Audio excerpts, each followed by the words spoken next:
Everyone, welcome back to my channel. आज के इस वीडियो में हम बात करने वाले हैं प्रोबेबिलिटी के फैसिनेटिंग टॉपिक्स के बारे में और प्रोबेबिलिटी का इम्पोर्टेंस क्या है डेटा साइंस में। तो चलिए शुरुआत करते हैं। प्रोबेबिलिटी एक क्रूशियल कंसेप्ट है जो डेटा एनालिसिस, मशीन लर्निंग और डिसीजन मेकिंग में बहुत इंपॉर्टेंट है। तो चलिए जानते हैं कि what is the importance of probability in data science. Probability distributions. Data science में अलग अलग प्रोबेबिलिटी डिस्ट्रीब्यूशन का यूज किया जाता है, जैसे कि Gaussian distribution, binomial distribution, Poisson's distribution and many more. इन सबको समझना डेटा साइंस में बहुत इंपॉर्टेंट है। यह डिस्ट्रीब्यूशन हमें डेटा को मॉडल करने में, प्रेडिक्शन एंड अनसर्टेनिटी को एस्टिमेट करने में मदद करते हैं। Conditional probability. कंडीशनल प्रोबेबिलिटी का इस्तेमाल करते हुए हम कैलकुलेट करते हैं कि एक इवेंट होने पर दूसरे इवेंट होने की पॉसिबिलिटी क्या है। ये कॉन्सेप्ट बायसन मॉडल बनाने और डेटा ड्रिवन डिसीजन लेने में महत्वपूर्ण है। It's crucial for making prediction, filtering data and understanding cause effect relationships. Bayes theorem. Bayes theorem एक शक्तिशाली टूल है। विशेष रूप से बेसियन स्टैटिस्टिक और मशीन लर्निंग में इसका यूज किया जाता है। इससे हम प्रोबेबिलिटीज को अपडेट कर सकते हैं जब नए एविडेंस या फिर डेटा हमें दिया जाता है। Hypothesis testing. हाइपोथेसिस टेस्टिंग का उपयोग सैंपल डेटा से पॉपुलेशन के बारे में इन्फरेंस निकालने के लिए होता है।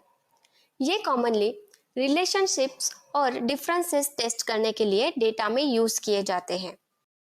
Monte Carlo simulation.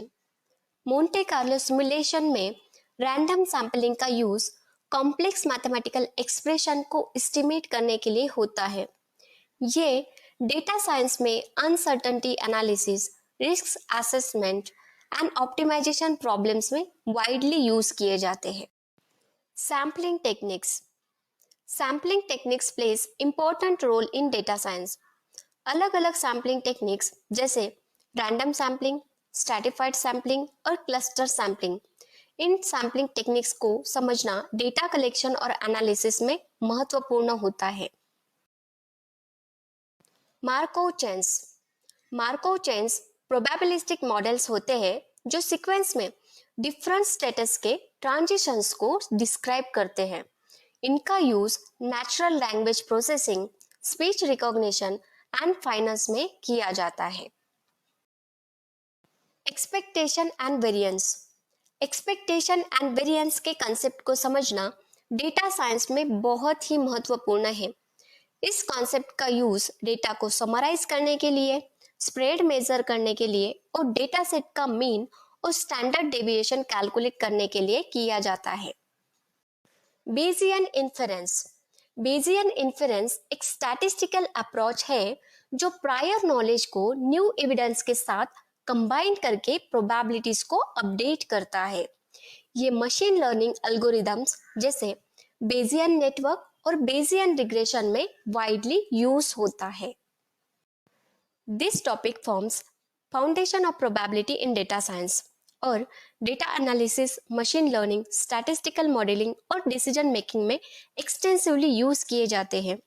इन कॉन्सेप्ट्स को अच्छे से समझने से डेटा साइंटिस्ट अनसर्टेनिटी को इफेक्टिवली हैंडल कर सकते हैं और इन्फॉर्म डेटा ड्रिवन डिसीजंस को ले सकते हैं, just like spam detection, recommendation system, credit risk assessment और मेडिकल डायग्नोसिस में इनका यूज किया जाता है।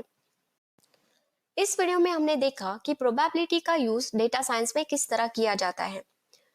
इस वीडियो में हमने प्रोबेबिलिटी के कॉन्सेप्ट को डेटा साइंस के साथ जोड़कर उसके रियल वर्ल्ड एप्लीकेशंस को एक्सप्लोर किया है। अगर आप डेटा साइंस, मशीन लर्निंग या स्टैटिस्टिक में रुचि रखते हैं तो ये वीडियो आपके लिए महत्वपूर्ण है। अगर आपको वीडियो अच्छी लगी तो वीडियो को लाइक करें, शेयर करें और हमारे चैनल को सब्सक्राइब करना ना भूलें ताकि आप हमारे लेटेस्ट कंटेंट से अपडेटेड रहे। मिलते हैं अगली वीडियो में। टिल देन, धन्यवाद।